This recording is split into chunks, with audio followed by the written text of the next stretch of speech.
오늘 우리 같이 나눌 말씀은 창세기 2장 15절에서 17절까지 말씀입니다. 제가 봉독하겠습니다. 여호와 하나님이 그 사람을 이끌어 에덴 동산에 두어 그것을 경작하며 지키게 하시고 여호와 하나님이 그 사람에게 명하여 이르시되 동산 각종 나무의 열매는 네가 임의로 먹되 선악을 알게 하는 나무의 열매는 먹지 말라. 네가 먹는 날에는 반드시 죽으리라 하시니라. 아멘.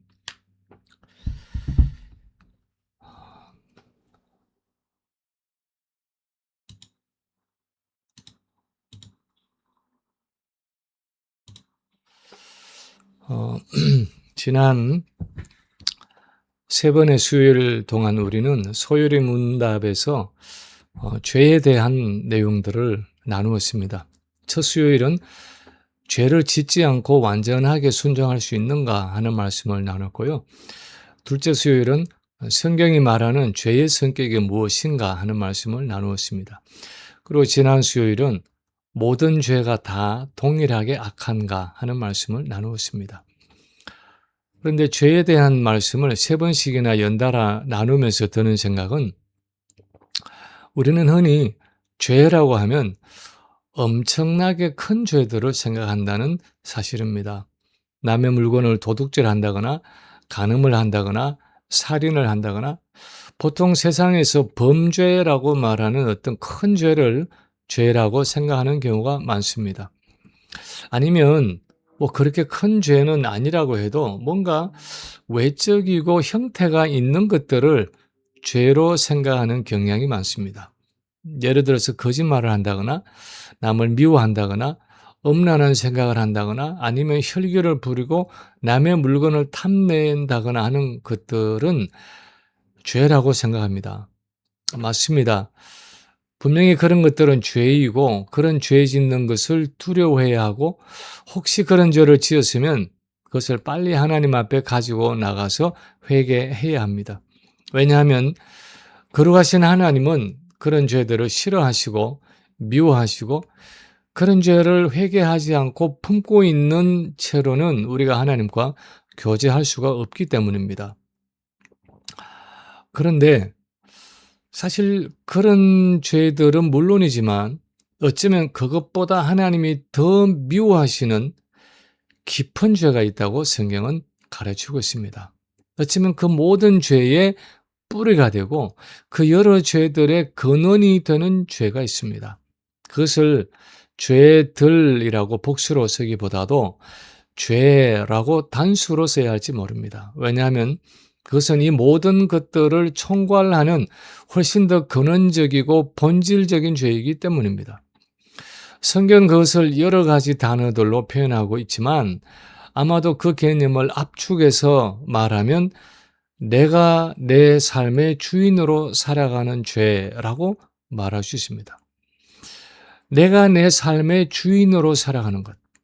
하나님의 손에 지음받은 피조물로서 하나님이 주신 생명과 건강과 재능과 물질과 그 모든 것을 가지고 하나님이 만드신 만물 안에서 살아가면서도 그래서 엄밀히 말하면 내 것은 하나도 없으면서도 마치 내가 모든 것을 이루고 내가 모든 것을 소유한 것처럼 내가 주인으로 살아가는 그 삶을 성경은 죄라고 말하고 있습니다. 세상에 수많은 사람들이 이 죄 속에서 살아가고 있습니다. 그런데 사실 인류의 이런 죄악된 삶은 처음부터 그랬던 것이 아니었습니다. 그것은 첫사람 아담과 하와의 실패로부터 시작된 삶이었습니다. 오늘 본문이 그런 내용을 말하고 있습니다. 그 시작점을 말하고 있습니다. 우선 오늘 본문의 내용을 보면 하나님이 아담과 하와를 위해서 온 천지를 창조하시고 그들을 그 동산에 두셔서 그것을 지키고 경작하게 하시고 이렇게 말씀하십니다. 동산 각종 나무의 열매는 네가 임의로 먹되 동산 각종 나무의 열매는 네가 임의로 먹어라. 무슨 뜻입니까?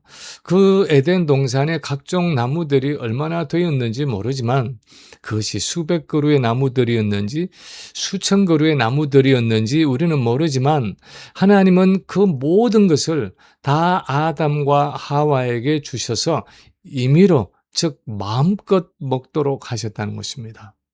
여기 있는 모든 나무의 열매들은 내가 마음대로 먹어라 하면서 그 모든 것을 아낌없이 풍족하게 주셨다는 것입니다.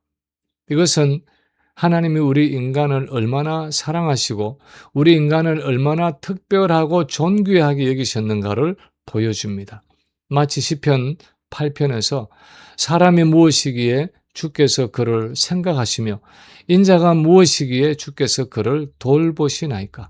그를 하나님보다 조금 못하게 하시고 영화와 존귀로 관을 씌우셨나이다 하고 다윗이 고백하고 있는 것처럼 하나님은 정말 인간을 그 많은 피조물 중에서 자기 형상으로 지으시고 영화와 존귀로 관을 씌우시고 모든 만물을 다스리는 권세를 주셨습니다. 그래서 오늘 본문에서도 보면 하나님이 지으신 에덴에서 땅을 경작하게 하시고 그 동산에 있는 모든 나무의 실과를 마음대로 먹게 하신 것입니다. 그런데 그런 아담에게 하나님은 이어서 말씀하십니다. 선악을 알게 하는 나무의 열매는 먹지 말라. 네가 먹는 날에는 반드시 죽으리라. 그 많은 나무의 열매들을 다 마음껏 하나님의 허락이 없이도 마음껏 먹으라고 말씀하신 그 하나님이 왜 굳이 이 나무의 열매만은 유독 먹지 말라고 명하십니까? 왜 그 열매를 먹으면 죽게 될 것이라고 말씀하십니까? 우리는 이 나무의 이름을 눈여겨볼 필요가 있습니다. 이 나무는 선악을 알게 하는 나무, 선과 악을 분별할 수 있게 하는 나무였습니다. 선이 무엇입니까? 선은 하나님이 원하시는 것입니다. 악은 하나님이 원하시지 않는 것입니다. 그것이 무엇이든 하나님이 원하시는 것은 선이고 하나님이 원치 않는 것은 악입니다. 하나님이 선과 악의 기준입니다. 그래서 이 선악과의 열매를 내가 먹지 않는다는 것은 그 선악을 분별하는 데 있어서 하나님께 온전히 순복한다 하는 의미였습니다. 하나님이 옳다고 하시면 나도 옳다고 생각하고 하나님이 틀렸다 하시면 나도 틀렸다고 생각하겠다는 것입니다. 이것이 하나님이 이것이 선이고 이것이 악이다 말씀하시는 것을 그대로 받아들이겠다는 것을 의미합니다. 때로는 그것이 이해가 가지 않고 때로는 그것이 내게는 불편하고 때로는 그것이 내게 고통을 주고 때로는 내게 손해가 된다고 해도 하나님이 그렇게 말씀하시면 그대로 순종하고 따르겠다는 그 전적인 순복과 헌신의 상징이 바로 이 선악과였습니다. 지난주 설교에서 하나님이 아브라함에게 요구하신 것처럼 하나님 앞에서 행함으로 하나님과의 완전함, 하나님과의 온전한 관계 속에서 살아가겠다는 그 순복과 헌신이 이 선악과가 의미하는 것이었습니다. 그런데 사단은 어떻게 하든지 인간을 불순종의 길로 이끌기를 원했습니다. 그 순복과 헌신으로 하나님과의 온전한 교제 가운데 있는 그 인간을 넘어뜨리기를 원했습니다. 그래서 하와에게 말합니다. 창세기 3장 5절에 보면 너희가 그것을 먹는 날에는 너희 눈이 밝아져서 하나님과 같이 되어 선악을 알 줄을 하나님이 아심이니라. 하나님이 왜 그것을 먹지 말라고 하셨는 줄 아느냐?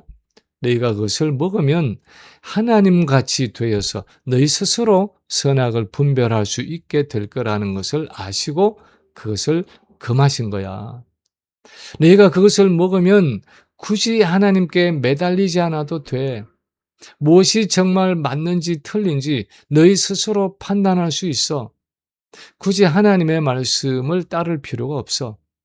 하나님이 옳다 해도 너희가 생각해보고 아니면 안 할 수도 있고 하나님이 틀렸다 해도 너희가 생각해보고 할 만하면 하는 거지. 왜 하나님께 매여서 그렇게 자유 없는 삶을 살아가야 하니? 인간은 이 사단의 말이 너무나 합리적이라고 생각되었습니다. 그래, 내가 왜 내 운명을 하나님께 맡겨야 되지? 내 인생의 주인은 나 자신이지 왜 하나님이 내게 이래라 저래라 하는 거야? 하나님이 뭐라고 해도 내가 하고 싶으면 하는 거고, 내가 하기 싫으면 안 하는 거지. 하나님이 왜 내 삶을 간섭하시는 거야? 이 인간의 자율성이라는 개념은 철학적으로 이름을 붙이지 않아도 오늘날 세상의 주된 흐름이 되어 있습니다. 인간의 자유와 평등 또는 자율성이라는 이름으로 오늘 시대 사조는 창조주 하나님을 역행해서 살아가는 것을 당연하게 여기는 세상이 되었습니다. 하나님이 뭔데 가정은 남자와 여자가 결혼하는 것이라고 말해? 우리가 좋으면 남자끼리도 결혼할 수 있고 여자끼리도 결혼할 수 있지. 하나님이 뭔데 내 성별을 결정해서 남자다 여자다 이름을 붙여? 내가 원하면 내가 원하는 성을 선택해서 남자로 살아갈 수도 있고 여자로 살아갈 수도 있지.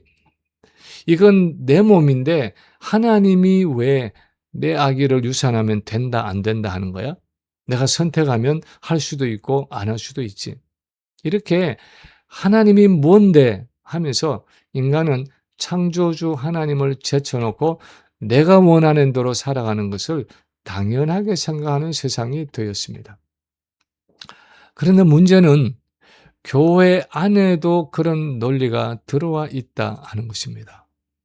오늘날 교회는 하나님을 향한 순복과 헌신을 이야기하면 그건 좀 지나치다고 생각합니다.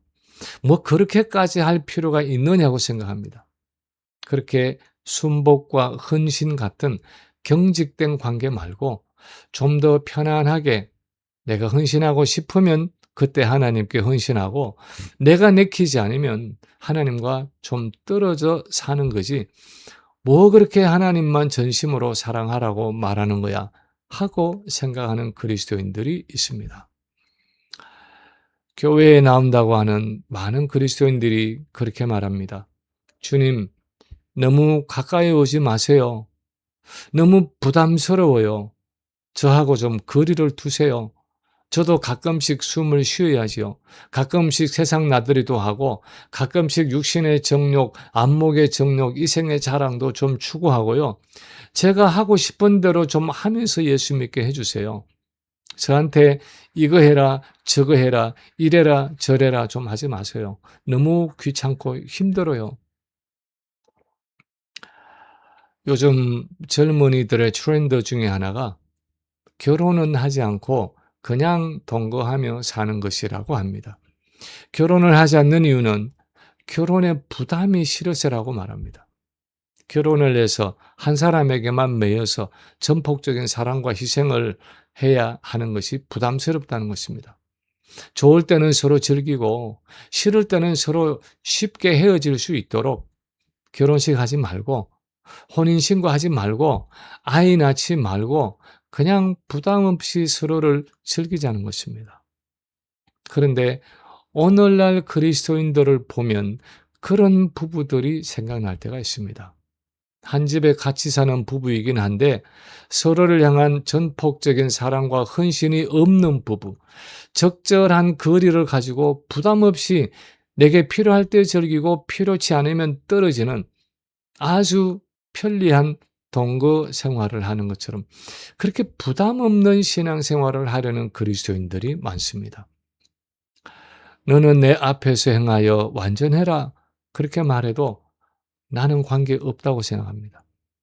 마음을 다하고 성품을 다하고 힘을 다하고 목숨을 다해서 하나님을 사랑하라고 해도 그게 어떻게 가능하냐고 말합니다.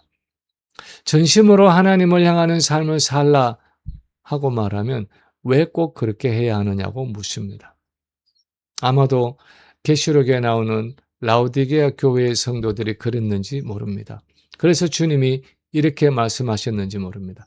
내가 내 행위를 아노니 네가 차지도 아니하고 뜨겁지도 아니하도다. 네가 차든지 뜨겁든지 하기를 원하노라. 네가 이같이 미지근하여 뜨겁지도 아니하고 차지도 아니하니 내 앞에서 너를 토하여 내치리라. 우리는 어떻습니까? 우리는 우리를 자기 형상으로 존귀하게 지으시고 모든 만물을 다 우리 손에 맡기시고 그 동산의 실과를 마음껏 먹으라고 말씀하신 그 하나님의 사랑과 풍성하심을 알고 있습니까? 비록 인간의 타락 후에 우리가 죄의 저주와 형벌이 있는 이 땅을 살아가고 있지만, 그래서 지진과 홍수와 폭염과 폭설과 여러 자연재해와 또 전쟁과 질병과 기근 등 여러 고난과 고통을 통과하고 있지만, 사실 깊이 생각해 보면 우리의 죄악 가운데서도 하나님은 얼마나 우리에게 부족함이 없이 채워주셨는지 모릅니다. 최근에 어느 분이 그런 고백을 하셨습니다. 음식을 전혀 소화할 수가 없으니까 지난 수십 년 세월을 정상적으로 먹고 정상적으로 음식을 소화할 수 있었던 것이 정말 얼마나 큰 하나님의 은혜였는가 새삼스럽게 깨달아지고 감사가 저절로 나온다고 했습니다. 어디 그것뿐입니까? 걷지 못하는 상황이 되면 그동안 걸을 수 있었던 것이 너무나 감사하고, 손가락 하나라도 움직이지 못하게 되면 그동안 그 손가락을 마음껏 쓸 수 있었던 것이 너무나 감사합니다. 그런 일들이 얼마나 많습니까? 사실 돌아보면 하나님의 은혜가 너무나 크고 감사합니다. 오늘날까지 호흡하고 숨쉬고 있다는 것, 그래도 이렇게 움직일 수 있다는 것, 아무리 힘들다고 해도 그래도 이만큼 살아갈 수 있다는 것, 생각해 보면 감사할 것밖에 없는 것입니다.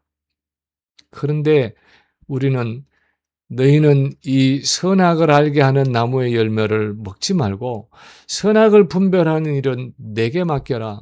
내가 선이라 하면 선이고 내가 악이라 하면 악이다 하면서 전폭적인 순종과 헌신을 요구하시는 하나님 앞에서 어떤 생각으로 살아가고 있습니까? 너는 내 앞에 생하여 완전해라 말씀하시는 그 하나님의 말씀에 대해서 어떻게 반응하고 있습니까? 마음을 다하고 성품을 다하고 힘을 다하여 주 너의 하나님을 사랑하라 말씀하시는 그 하나님의 언약의 요구에 그런 전폭적인 사랑을 위해서 성령의 은혜를 간구하고 있습니까? 전심으로 하나님을 향하라는 그 하나님의 말씀에 최선을 다하고 있습니까? 우리는 어쩌면 너무 부담 없는 신앙생활을 하려고 하지는 않습니까? 사실 오늘날 시대의 흐름은 하나님을 내 인생의 주인으로, 내 삶의 주인으로 모시고 살아가는 것을 부담스러워합니다. 그런데 불신자들이 마음에 하나님 두기를 싫어하고 자신의 인생의 주인으로 살아가는 것은 어쩌면 자연스러운 일입니다. 그러나 우리 성도들이 하나님을 내 인생의 주인으로 모시고 살아가기를 부담스러워한다는 것은 비정상적인 것입니다. 그것은 잘못된 것입니다. 그것은 죄악된 것입니다. 그것은 회개해야 할 일입니다. 왜냐하면 내 인생의 주인은, 내 삶의 주인은 내가 아니기 때문입니다. 내가 아무리 주인이라고 우겨도 내가 내 삶의 주인일 수가 없습니다. 왜냐하면 하나님이 우리의 창조주가 되시고 예수님이 우리의 구원주가 되시기 때문입니다. 그분이 자기 피값으로 죄 가운데 있는 영원한 형벌에 떨어질 우리를 사신 것은 이제 다시는 우리 자신이 나를 위해 주인으로 살지 않고 예수님이 우리 삶의 주인이라는 사실을 고백하며 살아가도록 하기 위해서이기 때문입니다. 1800년도 말 1900년도 초에 살았던 윌리엄 볼든이라는 선교사는 백만장자 이 볼든가의 상속자였습니다. 고등학교 때 예수님을 만나 구주로 영접했는데 부모는 졸업 선물로 이 볼든이 전 세계를 여행하도록 그렇게 선물을 주었는데, 세계를 여행하는 동안 이 윌리엄 볼든은 예수님 없이 살고 있는 수많은 사람들의 고통하는 모습을 보고 세계 선교를 위해 자신을 헌신했습니다. 그래서 자기 성경 그 안쪽 페이지에다가 No reserves라고 썼습니다. 이것은 하나도 남김없이 하는 뜻입니다. 그는 예수 그리스도를 자기 인생의 주인으로 생각했기 때문에 예수님을 위해서 하나도 남김없이 자기의 인생을 다 드리기로 결단했습니다. 그 후에 보더는 예일대학에 들어가서 친구들을 세계 선교를 위해 도전했습니다. 1학년 때 같은 기숙사 방을 쓰고 있는 그 친구와 성경 공부를 시작했습니다. 이 겨자씨 같은 작은 모임이 나중에는 150명의 신입생이 동참하게 되고 4학년 때는 1000명의 학생이 성경 공부 모임에 동참하게 되었습니다. 그리고 대학을 졸업한 후에 좋은 직장에 들어갈 수 있었지만 다 포기하고 선교사로 가기로 헌신했습니다. 선교를 위해 백만장자의 상속권을 포기하고 프린스턴 신학교로 갔습니다. 그는 성경에 No retreat, 절대로 물러서지 않으리라고 썼습니다. 백만장자가 될 수 있는 상속권을 잃었지만 그는 하나님이 자기 인생의 주인이심을 알았기에 뒤로 물러서지 않았습니다. 그리고 신학교를 졸업하고 모슬림 선교를 위해 이집트의 카이로의 아랍어를 공부하러 갔는데 척추 뇌망염에 걸려서 그곳에서 죽게 되었습니다. 그때 그의 나이가 25세였습니다. 선교를 제대로 해보지도 못하고 꽃다운 나이에 자기 인생을 마치게 됐습니다. 그런데 이 25살의 보드는 자기의 삶이 더 이상 지속되지 못할 것을 알고 성경에 두 단어를 더 적어 넣었습니다. No regrets. 결코 후회하지 않으리. 선교 사역을 위해서 자기의 모든 인간적인 야망과 행복을 포기하고 그렇게 평생을 선교에 헌신했는데 안타깝게도 그 선교 사역을 시작도 못 해보고 25살의 꽃다운 나이에 세상을 떠나게 되었을 때 그의 마음속에 하나님을 향한 원망과 불평과 회한의 마음이 있을 수도 있었을 것입니다. 그렇지만 그는 자기 성경책에 그렇게 써놓습니다. No regrets. 결코 후회하지 않으리. 무엇이 그에게 그 후회 없는 마음을 가능하게 했습니까? 자기 인생의 주인 되시는 하나님께 온전히 순복하기로 결단했기 때문이었습니다. 그의 생명이 끊어지는 한이 있어도 하나님을 마지막까지 의지하기로 결심했기 때문이었습니다. 어떤 불행과 고난이 닥쳐와도 하나님을 절대적으로 신뢰하기로 작정했기 때문이었습니다.